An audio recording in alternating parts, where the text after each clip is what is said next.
আসসালামু আলাইকুম। আজকে আমার একটা সাইডে মাদার মিটার লাগানো হইতেছে। তো এখানে দেখতে পাইতেছেন ভাই উপরে কানেকশন দিতেছে। এটা মাদার মিটারের কানেকশনগুলো। এখানে ইন আর আউটের তারগুলো আছে। আর নিচে বাসবার আছে আমাদের 4টা বাসবার। তো 4টা বাসবারের বাম সাইডে ইন ঢুকছে, যেটা হচ্ছে যে পুল থেকে যে লাইনটা আসছে ওইটা হচ্ছে বাম সাইডে কেবলগুলো হলো ইন।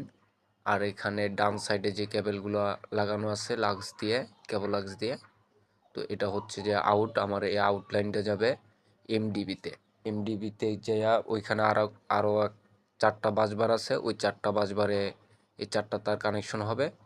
ওই বাসবার থেকে সমস্ত যত সাব মিটারগুলো আছে ওই মিটারগুলো কানেকশন করা হবে। ভিডিওটা ভালো লাগলে লাইক করবেন, শেয়ার করবেন, পাশে থাকবেন।